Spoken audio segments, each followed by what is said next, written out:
আপনার নামটা একটু বলেন। জি, আসসালামু আলাইকুম। ওয়ালাইকুম আসসালাম। আমার নাম সুমি আক্তার। সুমি। হ্যাঁ। সুমির বয়স কত এখন? বয়স 24 বছর। 24 বছর। আইডি কার্ডে 27 বছর আর কি। আচ্ছা, ঠিক আছে, 24 থেকে 30, 28-এর মধ্যে আমরা ধরে নিই। সুমি, শুরু করেন আপনি যেখান থেকে বলতে চান, যেভাবে বলতে। আমার গ্রামের বাড়ি সিরাজগঞ্জ। আচ্ছা। আমি যখন 11 মাস বয়স তখন আমার বাবা মারা যায়। আচ্ছা। আমার বাবার পক্ষে আমি শুধু একমাত্র মেয়ে, আমার কোনো ভাই বোন নাই। জি। তো আমার মায়ের পক্ষে আর কি প্রথম যে স্বামী ছিলেন তার আপনার সেই ঘরে 5 জন সন্তান ছিল। আমি দ্বিতীয় পক্ষের, আমার আব্বুর ঘরে কোনো সন্তান নাই, আমি একাই। আমার যখন 11 মাস বয়স তখন একটা দুর্ঘটনা, মানে আমার আব্বু চাকরি করতেন আর কি, সেখান থেকে আমরা ছুটিতে গ্রামে যাই আর কি। কিছু জমি জমা বন্ধক ছিল, আমার আব্বু চাকরি করে করে টাকা পাঠাইতো গ্রামে। তো সেখানে টাকা পাঠানোতে আমার মেজো চাচার হাতে পাঠাইতো টাকাটা। তো চাচা কি করতো, মানে ঠিক মতো টাকা দিত না। সে টাকা নিয়ে আসতো কিন্তু ঠিক মতো দিত না, জমি টমি ছাড়াতো না ঠিক মতো, দাদি হাতেও পৌঁছাইতো না টাকা। তো ছুটিতে যখন বাড়িতে যায় আব্বু, তখন এই বিষয়ে কথা হয়, কথা কাটাকাটি হয় দুই ভাইয়ের মধ্যে, ফ্যামিলির সাথে। এক কথায় দুই কথায় আমার মেজো চাচা আমার আব্বুর গায়ে থাপড় দেয় আর কি, গায়ে হাত তোলে। গায়ে হাত তোলাতে আমার আব্বু খুবই কষ্ট পায়, যেহেতু ছোট ভাই গায়ে হাত তুলছে। তারপর সেই সময় আমার দাদাও কিছু বলে না, দাদা দাদি সবাই আর কি আমার আব্বুর উপরে রাগারাগি করে। তো সে কষ্ট থেকে আমার আব্বু ঘর থেকে বের হয়ে যায় ওই সময়। তখন সন্ধ্যার দিকে বের হয়ে যায়, মনে করে যে ফিরে আসবে, হয়তো রাগ করছে আইসা পড়বো। তারপর সবাই বের হয়, রাত্রে খুঁজতে বের হয়, কিন্তু কোথাও পায় না। মনে করছে কোনো আত্মীয় স্বজনের বাসায় আছে, কিন্তু কোনো আত্মীয় স্বজনের বাসায় ছিল না। যখন ওদিন রাত পার হয়ে যায়, ফজরের সময় দাদি নামাজ পড়ার জন্য ওঠে। ওঠার পর দেখে আমাদের ঘরের পাশে একটা আম গাছ আছে আর কি, পুরনো। সে আম গাছ আমার আব্বু আর কি ফাঁসি দেয়, সুইসাইড করে যেটা। ওহো, এটা আপনি পরবর্তীতে শুনেছেন? হ্যাঁ, এটা আমি শুনছি, বড় হওয়ার পরে শুনছি। তো মনে করেন আব্বু ফাঁসি দেয়, তো এই হইচই পড়ে যায়, কান্নাকাটি পড়ে যায়। তখন আমার বয়স 11 মাস বয়স, কিছুই তো বুঝি না।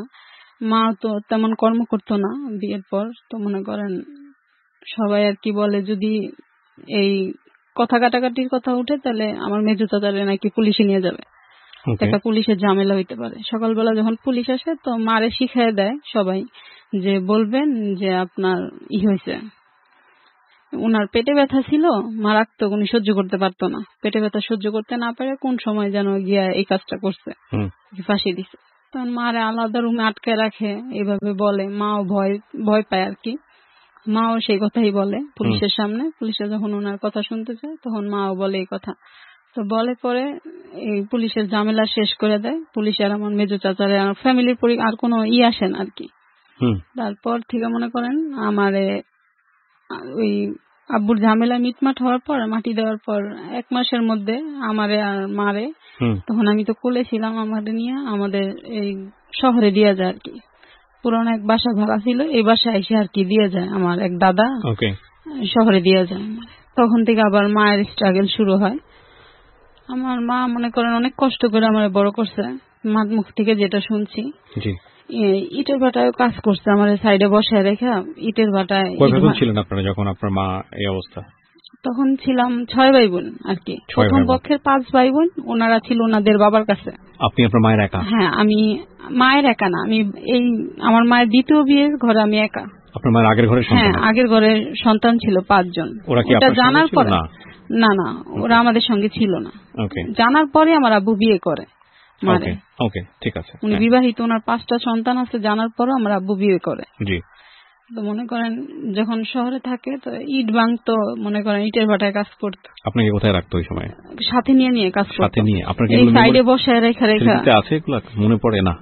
এমনি মনে পড়ে, যখন আমার 6 বছর আর কি, কিছু কিছু স্মৃতি মনে আছে। যে কাজে যাইতো, জোগালির কাজ করতো, রাজমিস্ত্রি যেটা বলে, হেল্পার হিসেবে কাজ করতো, বিভিন্ন জায়গায় নিয়ে যাইতো। আমি সারাদিন খেলতাম, খাইতাম ওইখানকার বাচ্চাদের সাথে। বুঝতেন না আসলে? না, বুঝতাম না আর কি। ওইখানে মা কাজ করতো, আমি ওইখানকার বাচ্চাদের সাথে খেলতাম।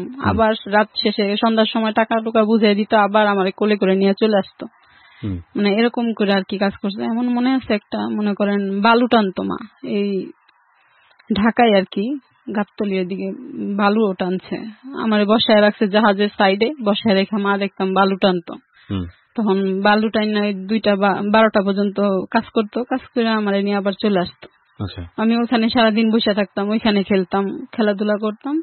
তো আবার কাজ শেষ করে আমার নিয়ে আসতো, যে জায়গায় কাজে যাইতো, অনেক দূরে দূরেও কাজ করছে, কন্টাকে রাজমিস্ত্রির কাজ করতো, তো কন্টাকে মানুষ যাইতো, তো হেল্পার হিসেবে নিয়ে যেত।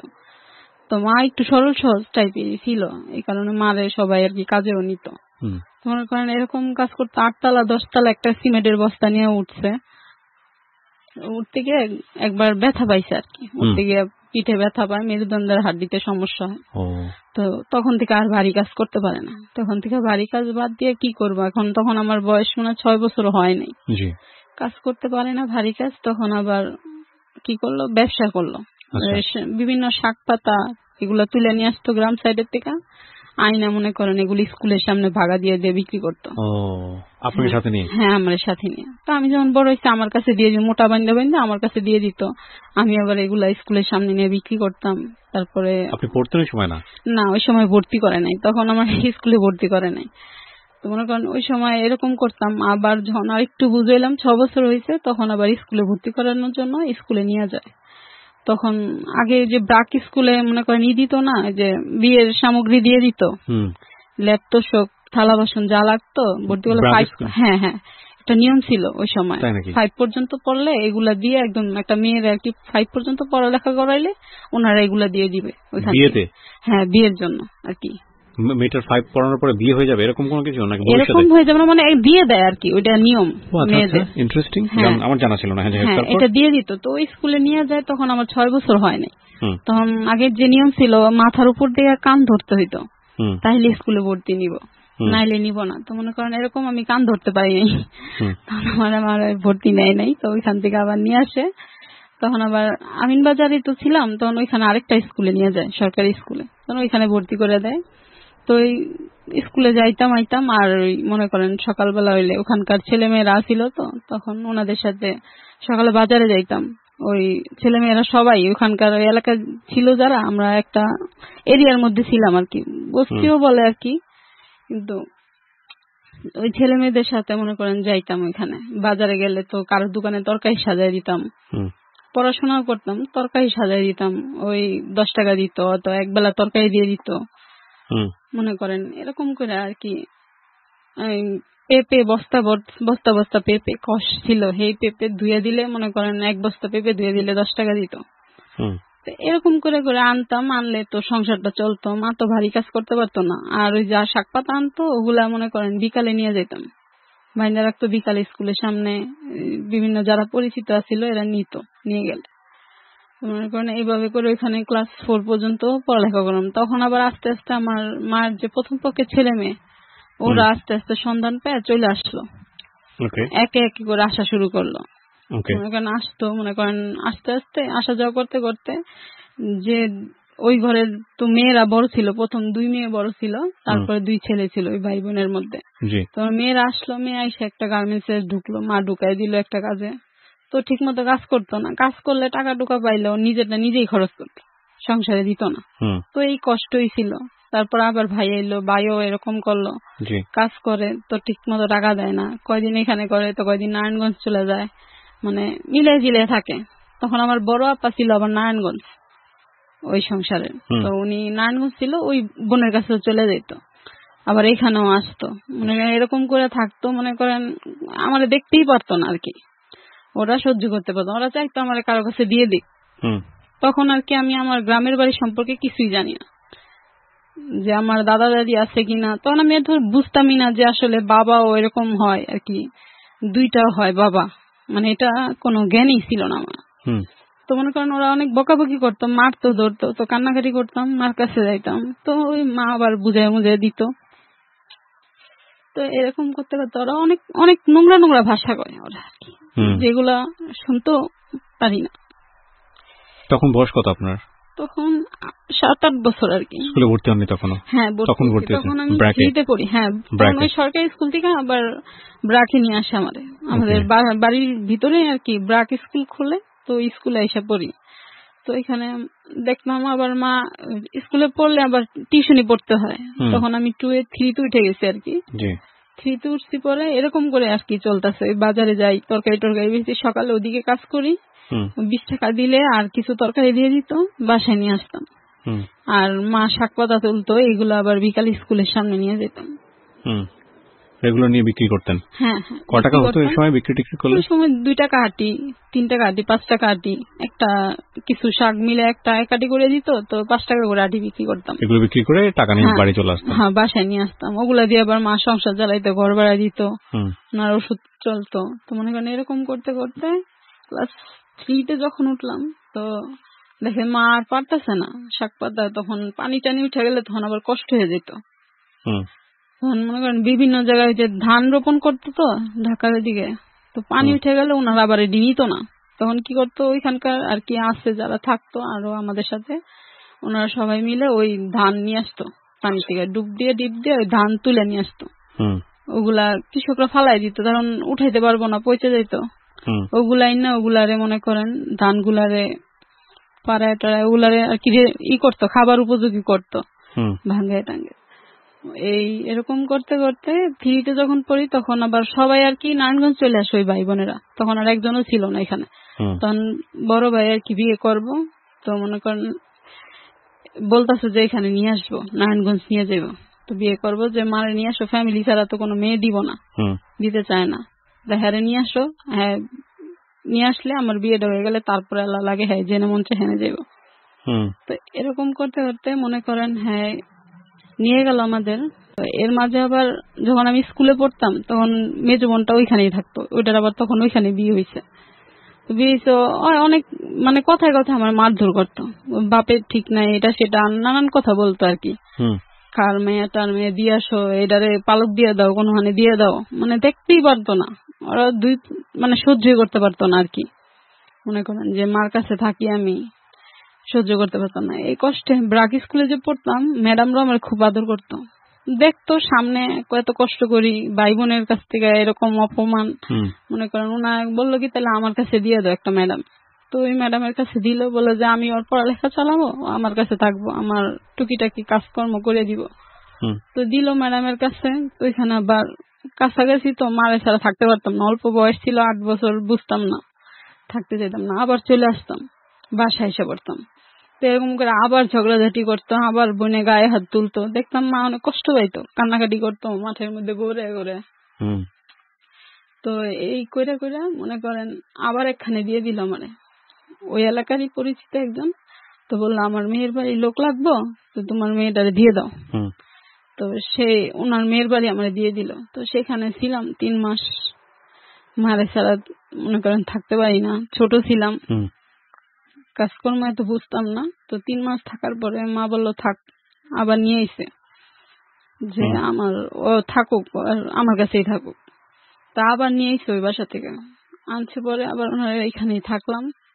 থাকতে থাকতে মনে করেন এই কাজকর্ম করতাম। পরে 3 থেকে 4-এ উঠবো, ফাইনাল পরীক্ষার আগে, তখন আবার নারায়ণগঞ্জ নিয়ে এসে আমার বড় বোন বললো কি যে নারায়ণগঞ্জ এসে বড়, হ্যাঁ আমার বড় ভাইরা আর কি বিয়ে করাইবো, তো এর লেগে নিয়ে এসে একটা পরিবার আর কি দরকার, ব্যাচেলার থাকতো তখন, কেউ তো মেয়ে দিবে না, তখন একটা ফ্যামিলি হইলে তখন মেয়ে দিব। তখন নিয়ে আসলো, তখন মা বলতেছে নিয়ে আসবো, এই সময় তোরে নিয়ে আসা যাবো না, আর পরীক্ষা সামনে 4-এ উঠবো, এখন নিয়ে যেতে পারবো না। কয় তোমার মেয়ের পড়ান লাগবো কি লেগে, এখন পড়ানোর দরকার নেই, পরে কি করবা। তো বলতো ওরা কোনো সময় চাইতো না যে আমি পড়ালেখা করি, ওইটা সহ্য হইতো না, আমার ঠিক মতো পড়ালেখা করতে পারে না, এখন চায় না যে আমিও পড়ালেখা করি। তো তারপরও মা বলছে যে যদি ওরা স্কুলে ভর্তি করো তাইলে নিয়ে যাবো, আর নাইলে নিয়ে যাবো না।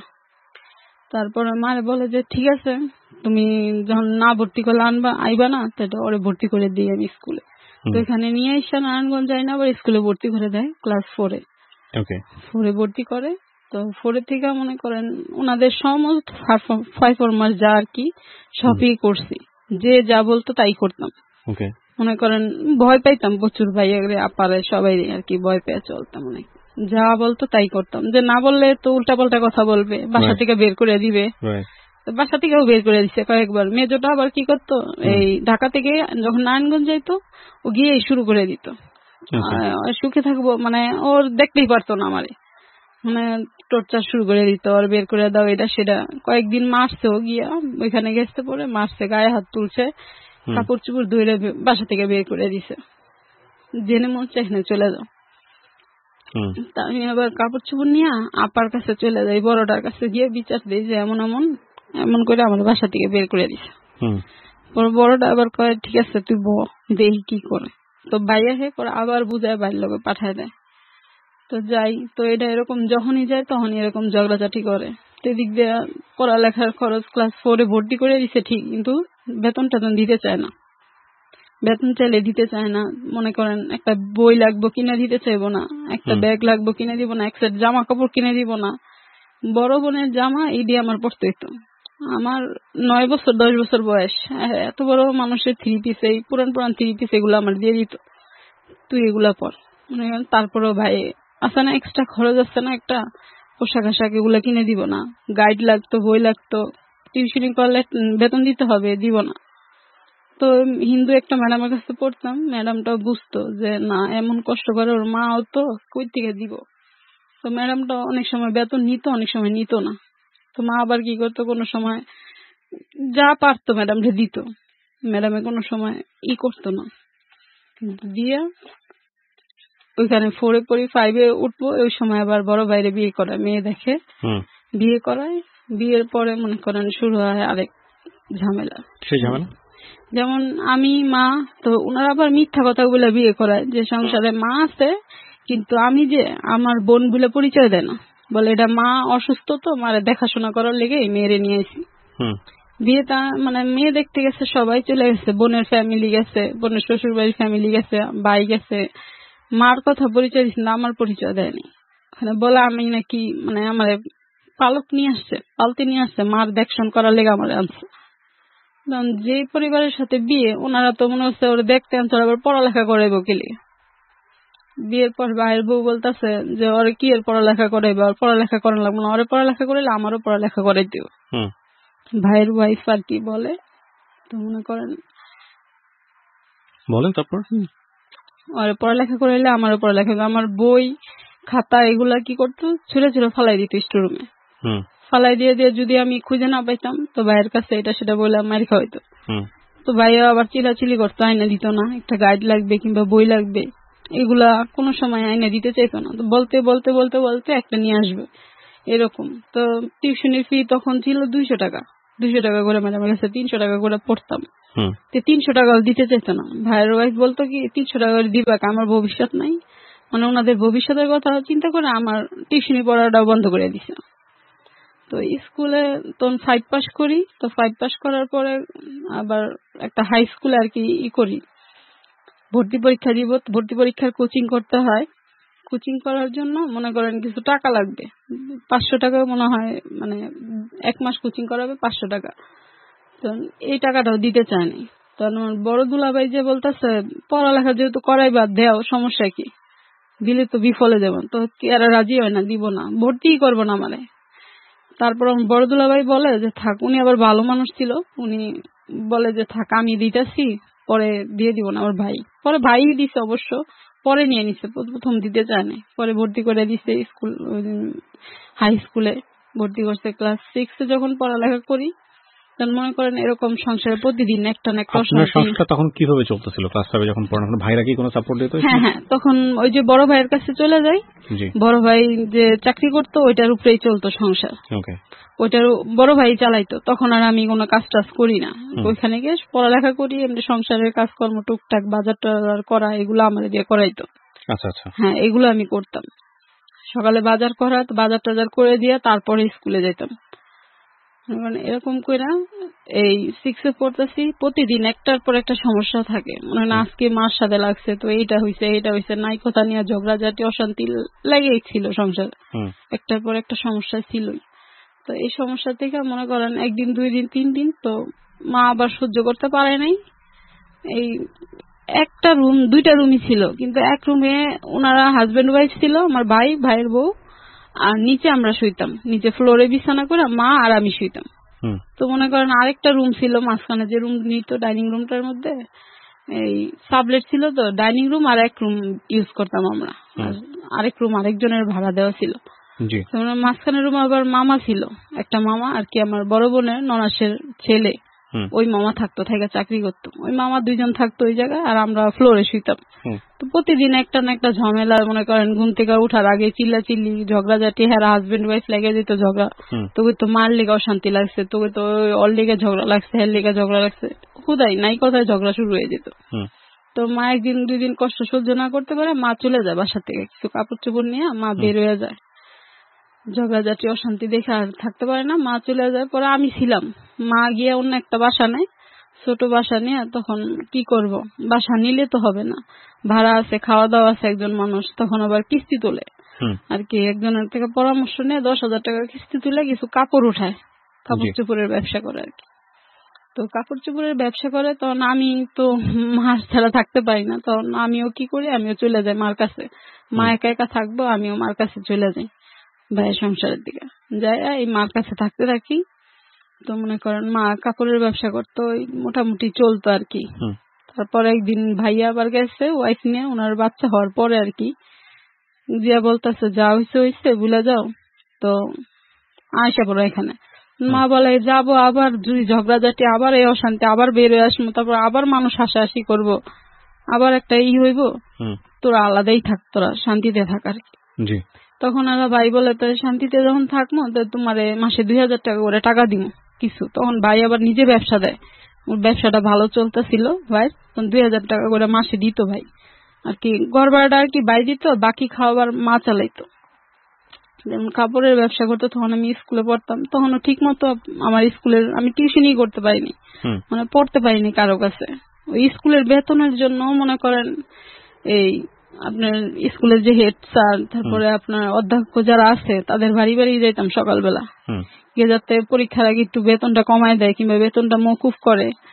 তো মওকুফ করলে তো দেখা যায় ভর্তি করাইতেই তো পারে না, তো মওকুফ বেতন দিব কই থেকে? পরীক্ষা আসলে মনে করেন পাইতাম না, রিসিট পাইতাম না, পরীক্ষার ফি জমা দিতে পারতাম না, ফি জমা দিতে পারতাম না, জমা যেত।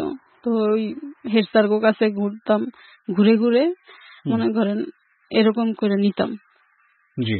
ঘুরে ঘুরে আমার বেতনটা মওকুফ করাইতাম, হয়তো মওকুফ করাইয়া মনে করেন পরীক্ষায় অ্যাটেন্ড করতে পারতাম। তখন 6 এর থেকে 7 উঠলাম, ভর্তি তো করাইতে পারতেছে না মা, মানে তখন আবার কাপড়ের ব্যবসা করে ঠিক মতো যাতায়াত করতে পারে না। ওই যে আগে যে সিমেন্টের বস্তা উঠাইতে গিয়ে ব্যথা পাইছে মেরুদণ্ডে, সেই ব্যথাটা আবার জাগে, তখন আবার অসুস্থ হয়ে পড়ে।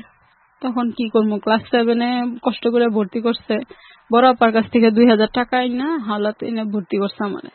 তো মনে করেন সেখান থেকে ভর্তি করে এখন আমি তো টিউশনের ফি কারো কাছে পড়তেও পারি না, একা একা আর কি পড়বো, অঙ্ক এইগুলা কিছুই, এতগুলা সাবজেক্ট তো আর করতে পারি না, একা কভার করতে পারি না। কোন ক্লাসে থাকতে?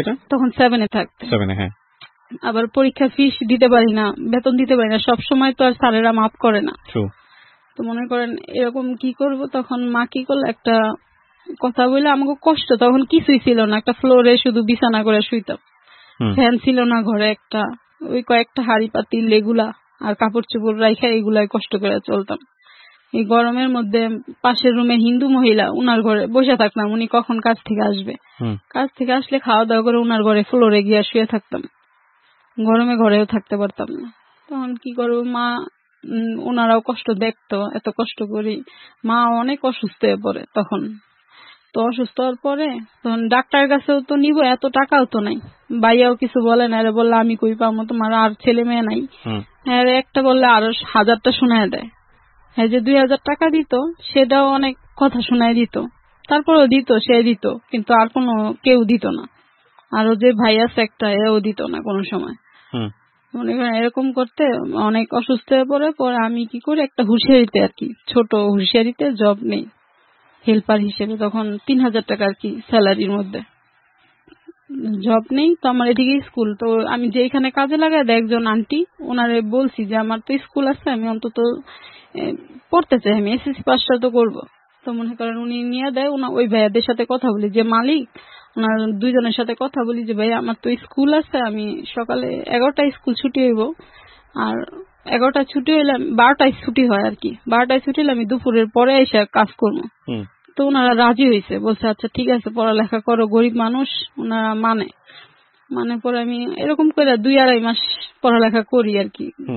সপ্তাহে 2 দিন দিত আর কি আসতে, 2 দিন আর কি ছুটি দিত 12টা পর্যন্ত। ওই 2 দিন 12টা পর্যন্ত মনে করেন স্কুলে থাকতাম, ক্লাস করতাম, ক্লাস করার পর আবার যাইতাম কাজে। 1টা বাজে খাওয়া দাওয়া করে 2টার মধ্যে ফ্যাক্টরিতে থাকতাম। তো এরকম করে করে 2.5 মাসের মতো কাজ করি। তারপর আমার ফাইনাল পরীক্ষা শুরু হয়ে যায় 7-এর। তো ফাইনাল পরীক্ষার জন্য মা আবার বলে থাক এখন আর পরীক্ষাটা দিয়ে ফেলা একবারে। তখন আবার পরীক্ষা দেওয়ার জন্য কাজ ছাড়াই এসে পড়ি। তা এসে মনে করেন এই পরীক্ষাটা দেই, পরীক্ষা দিয়ে যখন 8-এ উঠবো তখন আবার ওই একই সমস্যা, টাকা নাই, কোথা থেকে ভর্তি করব, এই সমস্যা। তো পড়তাম ওখানে ভালো স্কুলে, হাই স্কুলে, নাম করা গার্লস হাই স্কুল। তো ওইটার মধ্যে মনে করেন এখন তো ভর্তি করতে পারতেছে না আমারে, এখন কি করব, ভর্তি হইতে পারি না, এমন কান্নাকাটি করতেছি আমার ভর্তি করবা না, আমি পড়ালেখা করবো।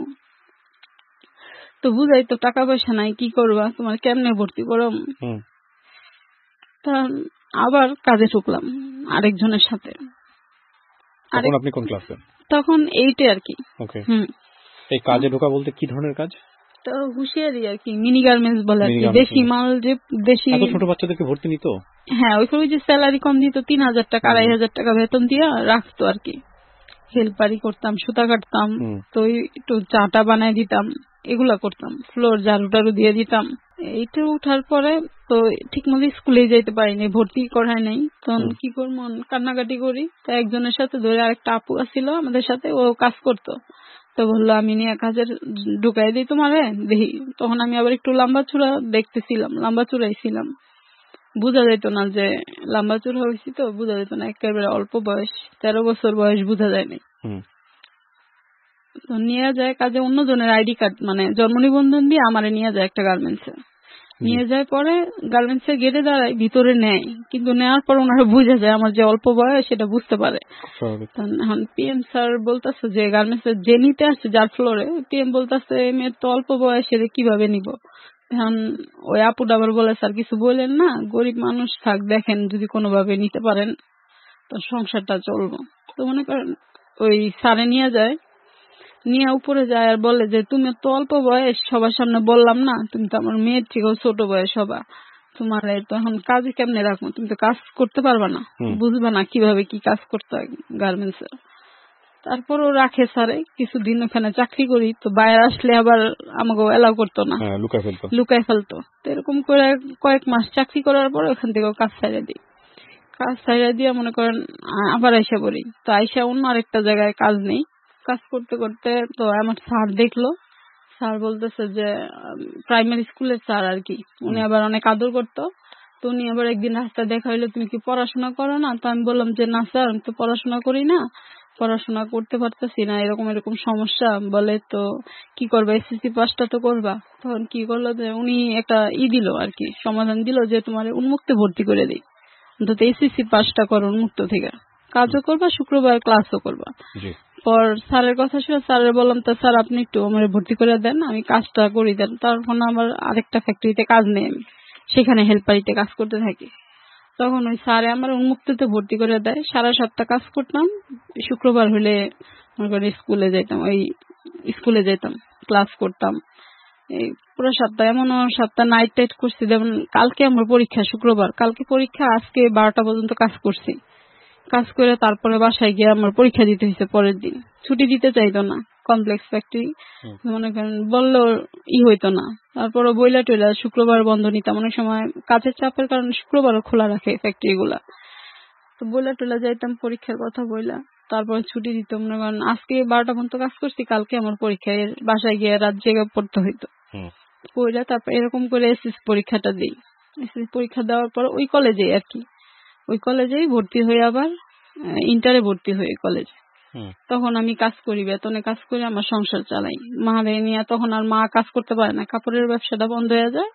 অসুস্থ হওয়ার পর থেকে আর কাপড়ের বোঝা বইতে পারে না, তখন থেকে আবার আমি সংসার চালাই।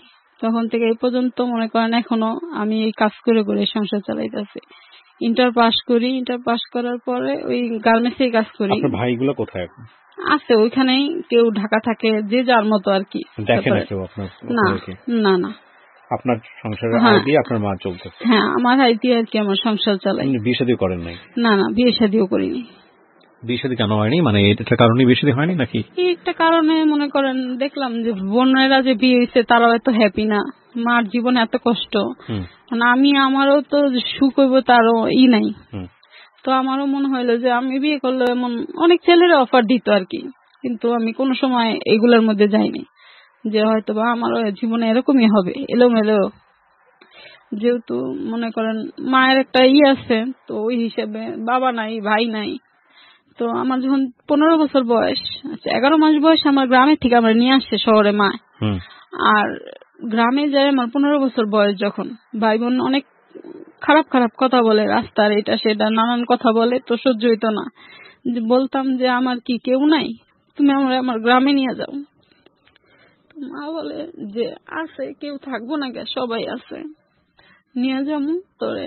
তো একদিন নিয়ে যায় রাত্রে, মা এই 15 বছর আগে গেছে, রাস্তাঘাট এখন এতটা মনে নাই তারপর নিয়ে গেছে গ্রামে। এই ভাই বোনের কথার কারণে নিয়ে গেছে, যে তোর যে দেশে যারা আছে তোকে পরিচয় করাম, যাতে ওরা আর তোরে খারাপ কথা না বলতে পারে। 15 বছর পরে আমরা নিয়ে যাই গ্রামে। তো মনে করেন হঠাৎ যাই, তো ভুল ঠিকানায় চলে যাই। যেমন আমার দাদার নামে একটা বলে ফেলাইছে, আরেকটা শেখের জায়গায় সরকার বলে ফেলাইছে। তো ওই বাড়িতে নিয়ে যায় অন্য গ্রামে। তো ওই বাড়িতে ওনার জায়গায় রাইট হয়ে যায়। গ্রাম দেশে তো মনে করেন 6টার পরেই কেউ পাওয়া যায় না সহজে, হাট খোলায় একদম সন্ধ্যা হইলেই সবাই যার যার বাড়িতে থাকে। তো একজনের জিজ্ঞেস করতে করতে এক ভাইয়া আবার শহরের থেকে আসছে গ্রামে শীতের সময়। তো ওই ভাইয়ারে জিজ্ঞেস করলো যে এরকম এরকম, আমি তো ওনার বাড়িতে যাবো, ওনারে তো পাইতেছি না। উনি আবার আমার আব্বার ফুবা লাগে আর কি, দাদা হয় আমার। ওই দাদার বাসায় আর কি প্রথমে যাবে, যেহেতু আমার বাসায় প্রথমে একটা ঝামেলা করে আর কি আমার আব্বু মারা গেছে, সুইসাইড করছে। কি পরিবেশ এটা তো আর মা জানে না, আমার নিলে মাইরে ফেলাইবো না কি, এই ভয়ে মায়ে কখনোই যোগাযোগ করে নাই। তো ওই ফার্স্ট টাইম যে ওই দাদা আবার ভালো ছিল, ওই দাদার বাসায় যায় উঠবো, তখন যায় উঠছে এমন এক বাসায়, মনে করেন যায় দেখে তো এটা তো আমার যে দাদা আর কাছে যাবো ওই দাদা না। তখন তারপর ওনারা অনেক ভালো, ওনারা দুইজনই মারা গেছেন, আল্লাহ ওনাদের জান্নাত নসিব করুক। মনে করেন ওই দাদার কাছে নিয়ে গেছে, ওই দাদা বলতেছে যে আচ্ছা ঠিক আছে, যে যারে তুমি খুঁজতেছো, হ্যাঁ যেহেতু পাইতেছো না, তুমি আমার বাসায় থাকো, যে কয়দিন লাগে থাকতে থাকো, তোমার আমি বিশ্রাই দিব, তোমার যে আত্মীয়র বাসা হাতে পৌঁছায় দিব আমি। তখন ওইখানেই থাকি, ভয়ে ভয়ে ছিলাম যে কোথায় আইলাম, মানে শহরে এত বছর শহরেই বড় হয়েছি, হঠাৎ গ্রামে গেছি, তারপর অপরিচিত মানুষের হাতে পড়ছি, মাইরেই ফেলায় নাকি। তো মনে করেন তারা থাকতে দিল, খাওয়া দাওয়া করাইলো। পরের দিন সকালবেলা গ্রামের মানুষ তো সকালে নামাজ পড়তে গেছে মসজিদে, বলছে যে ওমন ঢাকা থেকে মেহমান আইছে, এর নামে খুঁজতেছে, আমার ওই দাদার নাম বললো, এই নামে খুঁজতেছে। কার আত্মীয় তো এটা তো জানি না, আমার বাসায় আছে, যার আত্মীয় সবাইরে বলে দেন, এলাকার মধ্যে সবাইরে বলছে। উনার ছেলে আবার চার দোকানে গিয়ে বলছে। তো একে একে এক একজন আইতেছে, ওই নাম যাদের যাদের নাম ওই নামে সবাই এসে হাজির হইতেছে। তো মারে ডাকতেছে, মা তো চিনে, মা সামনে গিয়ে বলতেছে যে না উনি না।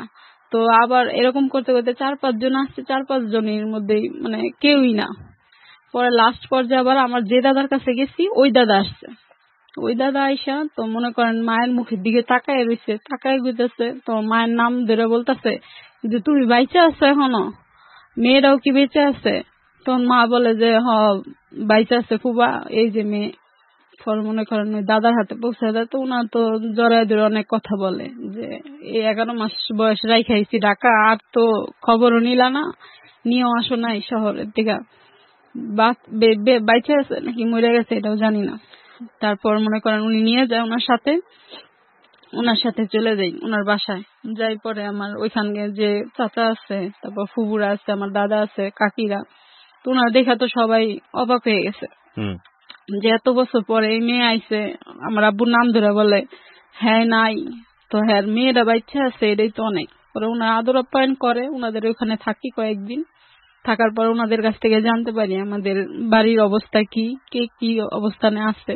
তো ওনারাই বলে যে এরকম এরকম এই চাচা এরকম। তো এরকম শোনার পরে তারপরে কয়েকদিন ওনার বাসায় থাকার পরে ওনারা ঠিকানা দেয়, ওই ঠিকানায় যাই।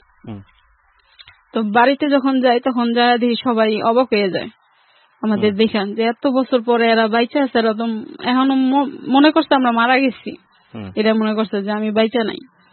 দেখে অবাক হয়ে যায় সবাই যে এই মেয়ে এখনো বেঁচে আছে, এই বউ, আমরা তো মনে করছি এই বউ মরে গেছে, হয়তো মাইয়া কোনোখানে গেছে, নাইলে কিছু হয়ে গেছে। এক্স্যাক্টলি, আমি এই জায়গাটা থেকেই বলি আপনাকে, একটা হচ্ছে দেখেন পরিস্থিতির উপরে তো কারো হাত নাই, তাই না? আপনার হয়তো আফসোস আছে যে আপনার এতগুলো ভাই, তারা যদি আপনার মাকে দেখতেন তাহলে হয়তো আপনার জীবনটা অন্যরকম হতো, তাই না? তবে এটা ঠিক, পরিস্থিতি আরো জটিল হতে পারত। আপনি ধরেন এখন 2 হাত 2 পা আছে, আপনি এটা দিয়ে পয়সা যতটুকু পারেন রোজগার করেন এবং সেটা আপনার হালাল উপার্জন, এটা দিয়ে আপনি আপনার মাকে সেবা করতে পারছেন। হ্যাঁ, নারী জীবনের একটা অসম্পূর্ণতা, যদি বিয়ে, সংসার, বাচ্চা এগুলো প্রয়োজন আছে, কিন্তু এটা যদি একেবারেই না হয় তবুও আপনার খারাপের জন্য এটা হয়নি আপনি এটা বলতে পারবেন না, কারণ আপনি আপনার মাকে সেবা করছেন, মার পাশে থাকছেন, যে কারণে আপনার এটা হয় নাই। তো দিন শেষে আপনার একটা আত্মতৃপ্তির জায়গা আছে। হ্যাঁ, আমি বরং এটাকে পজিটিভ হিসেবেই দেখতে চাই। তবে আপনার মা নিশ্চয়ই চান আপনার বিয়ে শাদী হোক, এবং সবসময় বলে। আমি আবার চিন্তা করি যে পড়াশোনা করছি তো একটা ভালো চাকরি টাকরি যদি পাই, তারপরে আস্তে ধীরে হয়তো সংসার করবো, তখন একটা ভালো ছেলে রেখে বিয়ে করবো। এবং দেখা যায় গার্মেন্টস এর মনে করেন কাজ করি ছেলেরা, গার্মেন্টস এর আমি যে সেকশনে কাজ করি আমি তো ছেলেদের চিনি কিরকম ওরা, না তারপরে বড় কথা হচ্ছে আপনার আগ্রহ হয় না। রাইট, বিয়ের পরে আপনার ফ্যামিলিকে আপনাকে দেখতে হবে, সেরকম কমিটমেন্ট নিয়ে আপনাকে বিয়ে শাদী করতে হবে, যেটা অনেক সময় ছেলেরা সাপোর্ট করে না বা দিতে চায় না। যারাই আসে তো মনে করেন বলে যে না দেখবো, মাকে দেখবো, সমস্যা নাই, আমার মনে হয় বিশ্বাস হয় না আমার, যে আমি যদি নির্দিষ্ট একটা চাকরি করি বিয়ের পরে এটা করব, আমি আমার টাকা দিয়ে আমার মাকে দেখবো, সমস্যা নাই। মনে করেন যখন গ্রামে যাই তখন আবার চাচারা দেখে খুশি হয়, সবাই অবাক হয়, খুশি হয়, তখন চাচারা বলে যে আমি তোমারে রাখতে পারি, কিন্তু তোমার মারে তো বাবা আমরা রাখবো না। তো মনে করেন এখন আমি চিন্তা করি যে আমারে যে ফালাই নাই আমি তারে ফালামো কেন, সে আমার মা। তখন আমিও বলছি যে না আমি থাকবো না, আমি কর্ম করি, কষ্ট করি, মাকে নিয়ে থাকি, আসবো গ্রামে যাই, বছরে যাই একবার, যাওয়া আসা পরে। ঠিক আছে, আপনার মাকে কখনোই ফেলবেন না। রাইট, পরিস্থিতি বোঝাটা আসলে খুব জরুরি। আমরা আসলে নারীকে সম্মান করি তার কাজের জন্য, নারী যে একাও পারে সেই জায়গাটাকে আমরা রেসপেক্ট রাখবো আজকের অনুষ্ঠানের মধ্য দিয়ে। আমরা শুধু এতটুকু বলতে চাই যে অনেক মানুষের স্যাক্রিফাইস চোখে দেখা যায় না, কিছু কিছু মানুষের স্যাক্রিফাইস হয়তো দৃশ্যমান, যে কারণে আমরা তাদেরকে নিয়ে অনেক কথা বলি, কিন্তু আমাদের সমাজের চারপাশে এমন অসংখ্য মানুষ আছে যাদের স্যাক্রিফাইস গুলো দৃশ্যমান হয় না, কিন্তু তারা নিজের জীবনের অন্যতম সুখ, সমৃদ্ধি এবং ভবিষ্যৎ বিসর্জন দিয়ে তারা তাদের প্রিয়জনের পাশে থাকেন, যে স্যাক্রিফাইস গুলো হয়তো ইতিহাসের পাতায় লেখা থাকে না, বইয়ের পাতায় লেখা থাকে না, এবং তারা হয়তো একাডেমিক্যালি খুব ভালো করে পড়াশোনাও করেননি, কিন্তু তাদের ভেতরের মানবিক বোধগুলো আমাদেরকে অনেক কিছু শিক্ষা দেয়। সো সেই শিক্ষাটা আজকে আমাদের এই অনুষ্ঠানে নিতে হবে। সবাই অনেক ভালো থাকুন, আজকের মতো এই পর্যন্তই, শুভরাত্রি।